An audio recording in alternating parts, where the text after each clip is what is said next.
জন্য আমাকে অনেক ভালোবাসে, তাই তো সকল সময় হ্যাঁ কৃষ্ণ প্রাণ কৃষ্ণ গোবিন্দ বলে আমার কাছে আত্মসমর্পণ করে।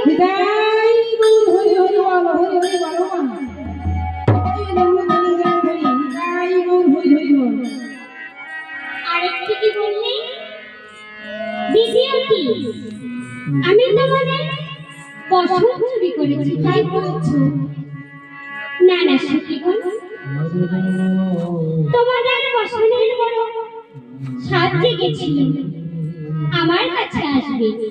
আর তাছাড়া তোমরা কেমনি ভাবে ওই যমুনাতে নেমেছিলে তোমাদেরকে শিক্ষা দেওয়ার জন্য আমি তোমাদের বসন হরণ করেছি।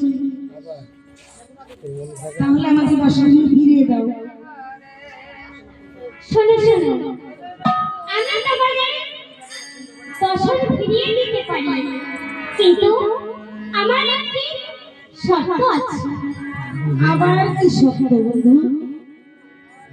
তোমরা যদি তোমাদের বসন আমার থেকে নিতেই চাও, তবে দুটি বাহু উত্তোলন করে আমার নয়নে নয়ন দেখি আমার চরণে একটা সমর্পণ করবে, তবেই আমি তোমাদের বসন দিতে পারি। আমার নয়নে নয়ন দেখি দুটি বাহু উত্তোলন করে আমার চরণে আত্মসমর্পণ করলে আমি তোমার বসন ফিরিয়ে দেব। এই সখীগণ, বড় বিপদে পড়েছি আমরা। অঙ্গের বাসনগুলো খুলিয়ে রেখে যমুনার জলে স্নান করেছি, আর আমরা গোবিন্দকে হা কৃষ্ণ প্রাণ গোবিন্দ বলে ডেকেছি। তাই আজ আমার গোবিন্দ আমাদেরকে পরীক্ষা করবার জন্য আমাদের বসন লুকিয়ে রেখেছে। কিন্তু আমরা যে কুলয়ের কুলবধূ অবলা নারী, কেমন করে যাব এই উলঙ্গ অবস্থায় ঘুরে ফিরে?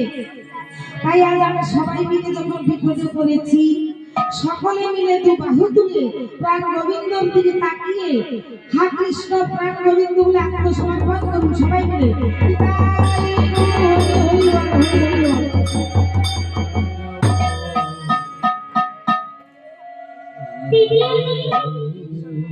আমি কি চুরি করেছি?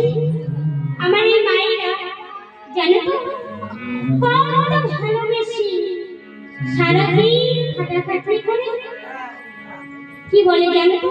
কি বলে? ওই ক্ষীর